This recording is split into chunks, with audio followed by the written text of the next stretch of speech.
Hello, hello. My name is Pius Mushiri Mugo, and I'm the Managing Director of Nabo Capital. What do I do at Nabo Capital? It's a very simple thing. We are in the business of making people wealthy. So welcome to my class in session on investing with purpose. Let's have some fun.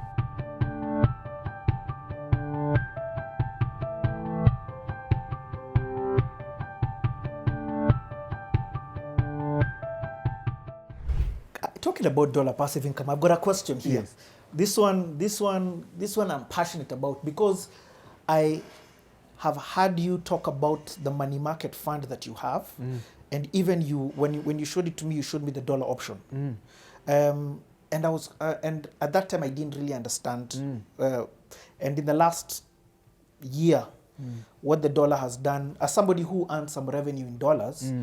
Or in foreign currency, euros, let me add, I've seen month on month increase. It's like my salary is being added just because of the change in exchange rate. In exchange rate. And it's made me say, what do you call this thing? Earning in a different currency it's critical. It's critical. So I want us to enter a bit of a more technical conversation. We're going deeper and deeper and deeper. We start with people. And this is the first thing. Let's talk about compounding interest. In fact, let me ask the question, and then we're going to enter money market, and then we're going to enter into foreign exchange. So my first question is, can you explain how compound interest works and its impact on long-term financial growth? Let's start there, then I'll ask the next ones. The best way to explain compounding interest, because already if just saying compounding interest, it sounds like I've entered into financial jargon. Exactly. So let me explain it in layman language or with an example. I like asking people when I meet them, if I gave you two options. One, I give you 1 million shillings and you walk away. Or I give you 0.01 shillings or 1 cent that doubles every day for 31 days. Which one will you take? Let me repeat. I give you 1 million shillings, you walk away. You remember money on the box? Yeah. Here is 1 million, Bob. Have it, run. It is yours. Or I give you 1 cent or 0.01 shilling. Yes. That doubles every day. And it stops doubling on the 31st day. Okay. Which one will you walk away with? And majority of the people always say, 1 million, Bob. I mean, there is no way a cent, ndururu in Swahili, can get to 1 million shillings. And that's really the underlying question. How much will the ndururu or the 0.01 shilling or the 1 cent, how much will it be on the 31st day? The shocking thing is that it is actually going to be, if I remember correctly, 21.47 million shillings.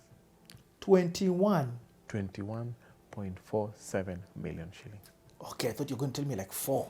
No. 21.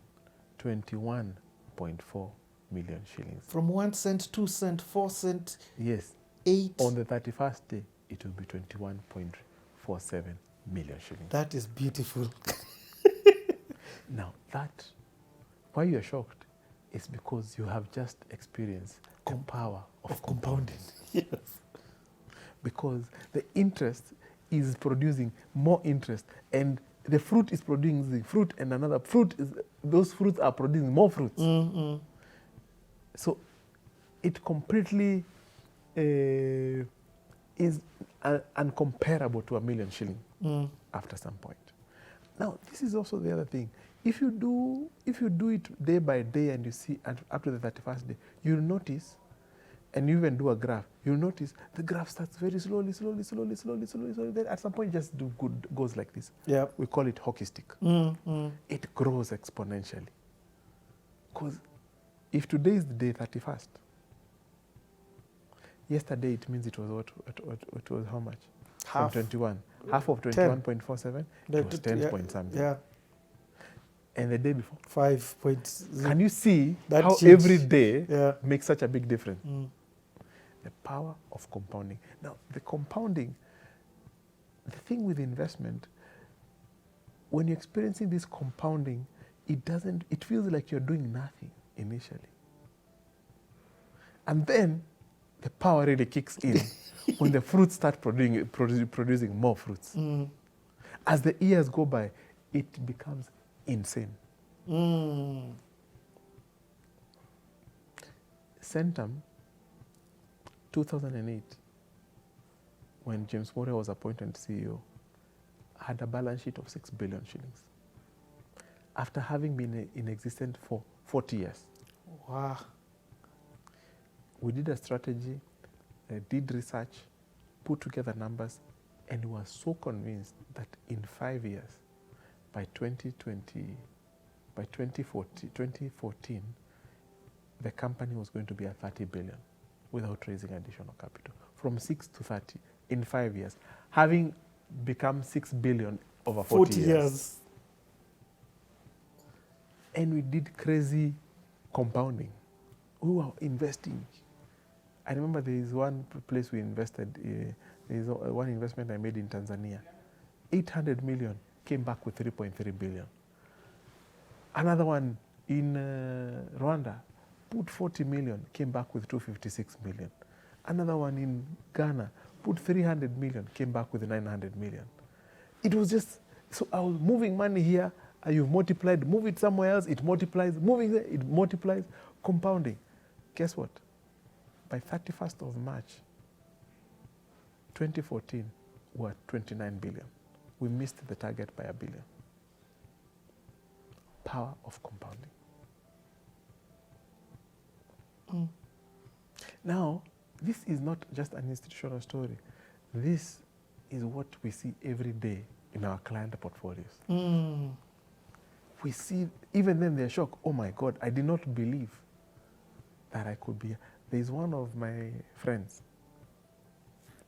He was working outside the country. He called me, said, Paz, how much money do I need to open an account with you? I said, $1 million. He said, I don't have $1 million. I asked him, how much do you have?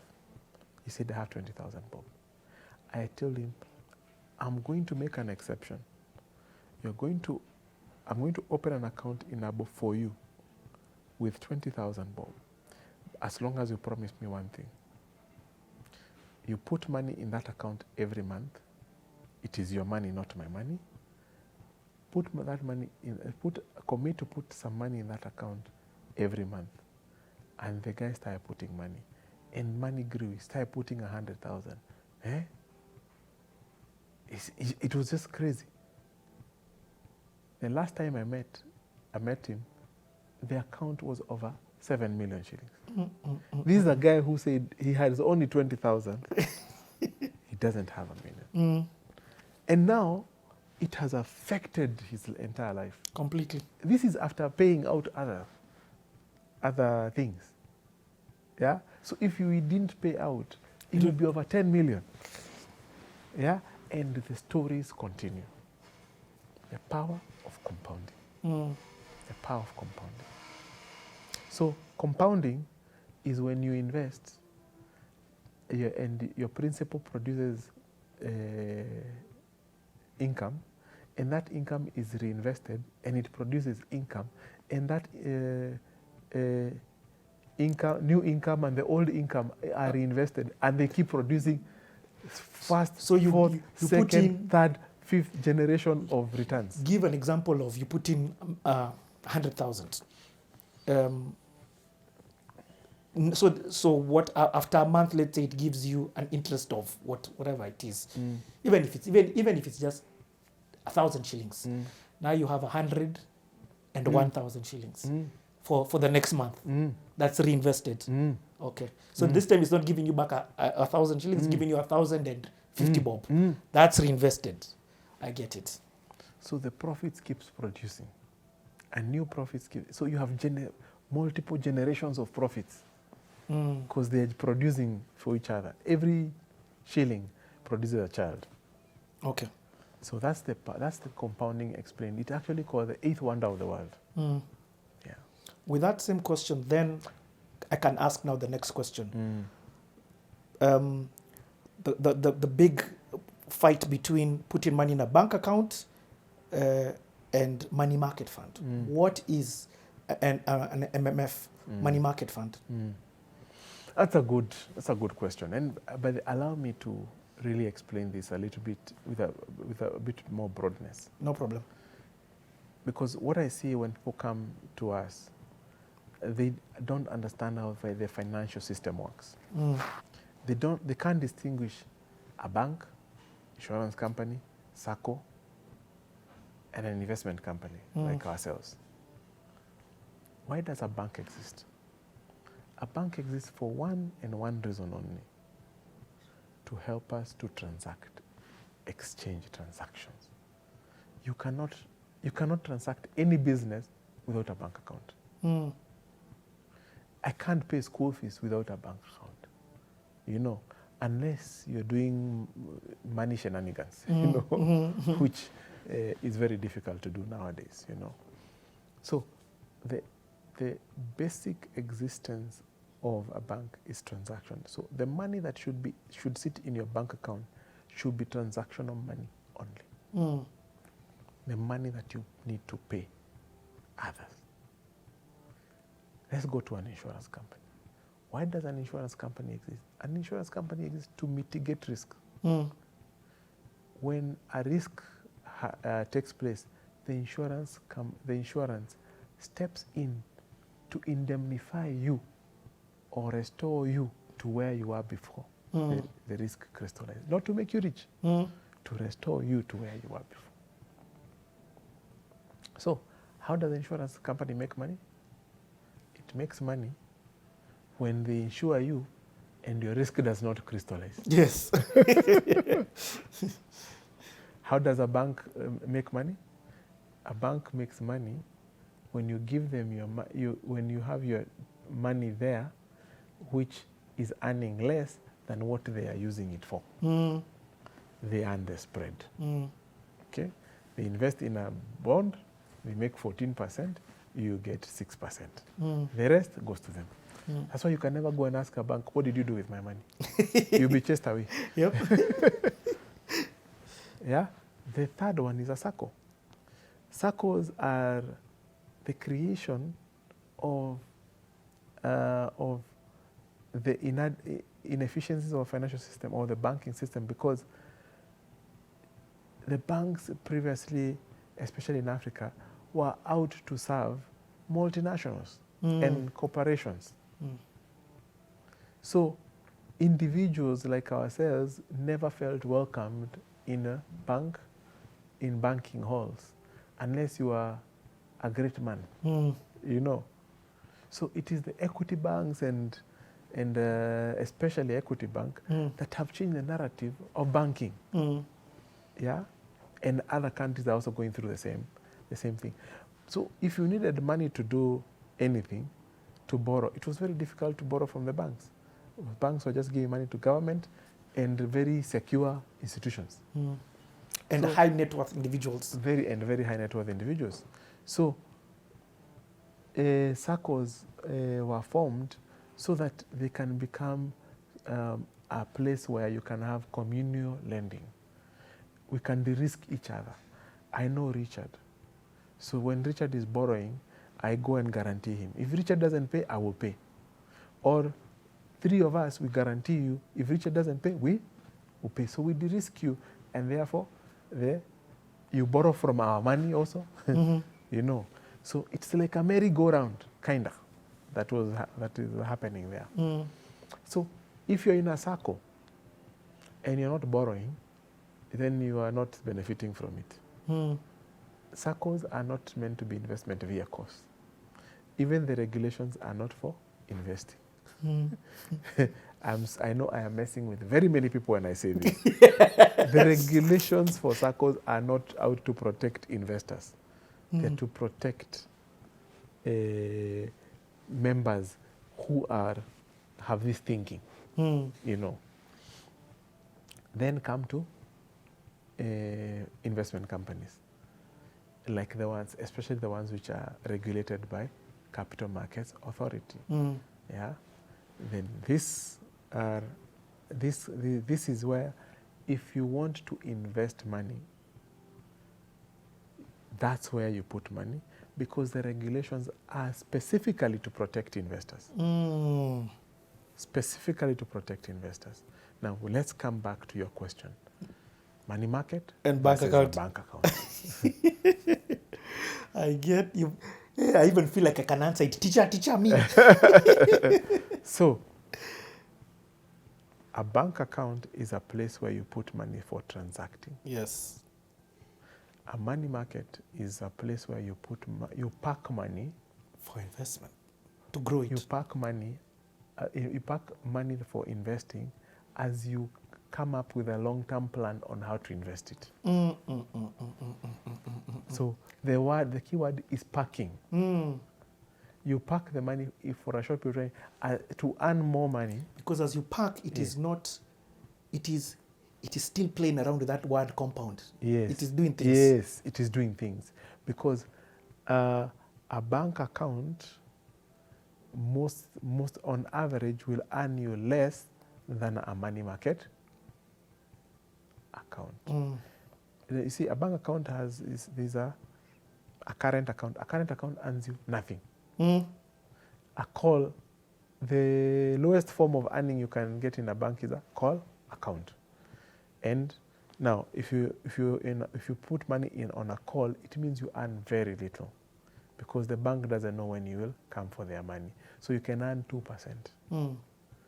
In money market, and then you also have to negotiate for it. A money market, you don't need to negotiate anything. As long as you put money in a money market account, you automatically earn the return that is in that portfolio. Now, another distinctive factor is when you put money in a bank, that money ceases to be yours, it becomes the bank's money. And that is why when you look at the balance sheet of a bank account, of a bank, you will see your deposits in that balance sheet. When you put money in an investment account or in an investment through an investment firm like NABO, you will never see that money in the balance sheet of NABO. Because that money is identified as the customer's money, as your money, and is separated from NABO's money. Therefore, if you look at the balance sheet of an investment company and the balance sheet of a bank, the balance sheet of a bank is normally very big. But the balance sheet of the largest investment company is very small, because it does not include customer balances. That takes us to another point. If a bank goes under, we say it is taken over by a receiver manager, because it is going concern now is in question. The receiver manager is like the undertaker, you know, the funeral undertaker, like the undertaker of companies. When they step in, they do not distinguish which one was customer deposit and which one was the shareholders' money. All of it is considered to be the bank's property. So anyone who was a depositor, like for example with Chase Bank, we literally had lost the money. When a bank goes under, it goes under with your money. On this other side, when an investment company that is regulated by CMA goes under, it should not go under with your money, because your money is separated from the investment company. And it is because your money is held in a custody account. The regulator will only appoint another fund manager and you will continue. Okay. That's another big distinction. So the money in a bank, when you put money in a bank, it doesn't go into a custody. When you put money in a NABO, it goes to a custody, separate from NABO. Meaning, when there is a problem, we can separate money that is in the custody and the money that was for NABO. Okay. So if tomorrow... To play devil's advocate, yes. Has that always happened, or are there cases where investors' money has been lost by the investment company? Yes. Okay. Yes. Because, remember, what does the bank do with your money? They invest. Isn't it? What does the investment company do with the money? They invest. The only difference that the bank tells you, you will earn 2%. Whether they make that money or lose that money, they must pay you what? 2%. 2%. And that's why they use the word guarantee. Even though in its truest form, in investment we say there is nothing called like guarantee. Yeah. Because nobody knows about the future. The investment company, because they also invest, they can also make losses. But when they make losses, now the losses are attributable to the... The ups and downs are with you. The ups and downs are with the client. The ups and downs in a bank environment are not with the client because they give you the smallest, the lowest return possible to cover their risk. Yep. You get it? But on this other side, you get the highest upside. Even if you make 100%, you still get 100%. Okay. Yeah. So yes, the only way you can lose money in an investment environment is through loss of investment, which happens on either side. Yeah. I think another thing to mention is withdrawal times. Speed of withdrawal. Speed of withdrawal. So the other thing is a bank account, like a call. You see also a bank has to sell products. A bank account, either in a call or a fixed deposit or in a current account savings. In a current account. In current account, you earn nothing. You can withdraw that money anytime. If the money is on call, you can also call it, but you also earn the lowest return. If the money is in a fixed deposit for 3 months, 6 months, 1 year, if you break the call, you lose the interest. So there is a penalty. Very serious penalty. So there is a cost. So speed of accessing your money is very fast in the bank for a call and for a current account. For fixed deposit, you can also get it, but remember you lose your interest. In a money market situation, you can call your money anytime and you will not lose your interest. You will earn the interest for as long as you have held that money in that money market account. But you will not get it instantly.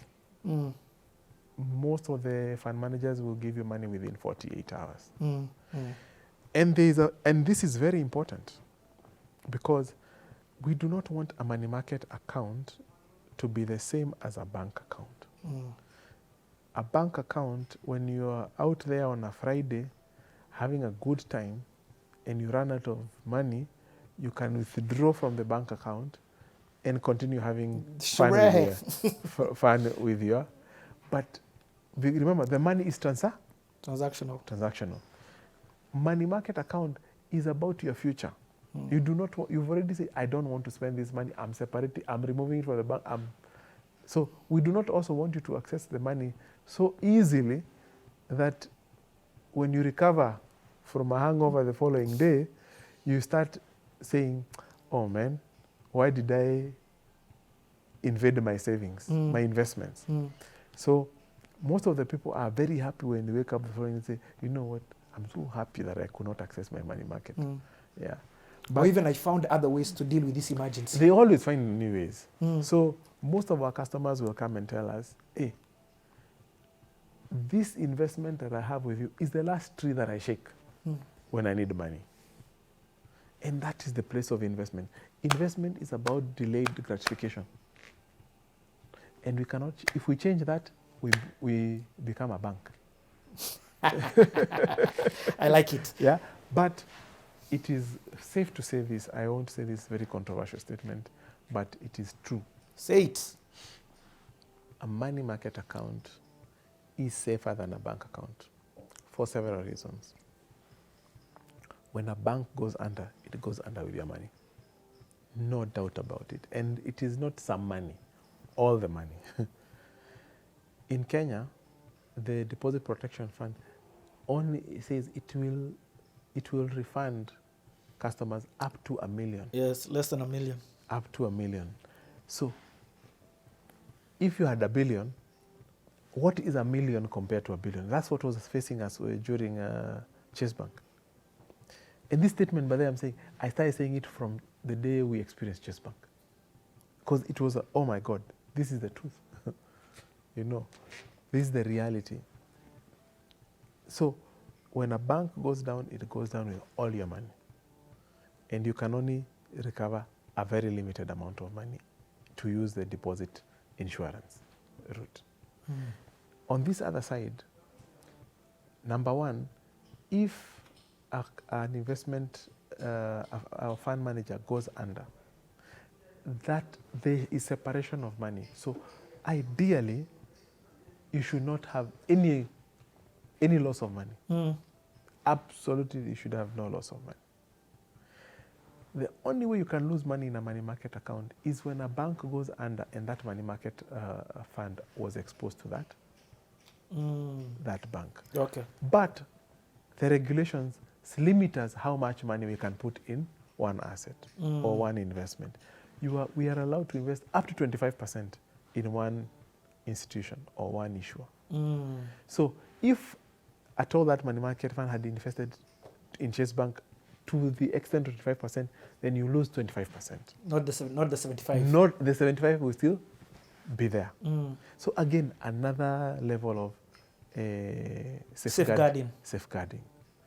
Yeah. So number one is your money sits in a custody account. Number two, there are investment guidelines by the regulator to make sure that we are constantly diversified. So you cannot lose all your money. Number three, there are other players who are out there to watch out for the investors. The first one is a trustee. Like now, Nabo Money Market Fund, our trustee is KCB trustee. So the work of the trustee is to oversee that we are complying with the promise we made to the customer and to the regulator. And they check us on a quarterly basis, and we report to them on a quarterly basis. And if they don't do their job, they can be put in front of a court, and they'll be accused very aggressively. Wow. So they take their job very seriously. So they are out there to make sure that your money is safe. Okay, this is powerful. I didn't know about the trustees. There is a trustee. And then there's also the CMA. CMA also has to come and do regular audits to make sure that your money is safe. Yeah? So they are governing all this. So we have at least 4 levels of defense in a money market. So for a money market fund to completely blow up, it is something. And think about it. When have you ever had in this market a money market fund has blown up? That's going to be my next question to you. Has there been a time when that's happened? The only one that recently I remember had a problem was Amana Capital. Amana Capital. And it is because they invested 25% in Nakumat. Aha. But you see now they're again 25%. Okay. You see? So, but it is not a total collapse the way you wake up and like, oh my God, the bank is gone under. You cannot even, there is no ATM that can work. There's no app that can work, nothing like that. Money market fund does not also have an ATM, just for that. And money market does not have an ATM. Very strategic. Yes. Very strategic. So, and this is not a Kenyan issue. This is a global issue. Even during the financial crisis, we did not see money market funds collapsing, except I think there was one, but it was not it didn't blow up like the banks. Banks were collapsing. So for a money market fund to collapse, completely collapse, the entire financial system has collapsed. Wow. Entire financial system has collapsed. Okay. So again, I say, a money market fund is safer than a bank account. Without controversy. Without controversy. And yet, it earns higher than a bank account. True that. So from a risk-adjusted return, a money market fund makes a lot of sense. I actually don't understand. Let me say, I understand. The reason why people don't have a money market account is because they don't know. But now they know. And that's what we are out there to make sure everybody knows. Everybody should have a money market account. If you have a bank account, you must have a money market account. And if somebody and wants... And that is where you pay yourself first. That is where you pay yourself first. Yes. So for me and my family, every time some inflows come in, we pay ourselves first, sweep it to Nabu Money Market Fund. And I love it because I don't have to call like in a bank and say, can you give me 6%? Can you give me 5%? No. I just sweep it. The moment it arrives, it starts earning.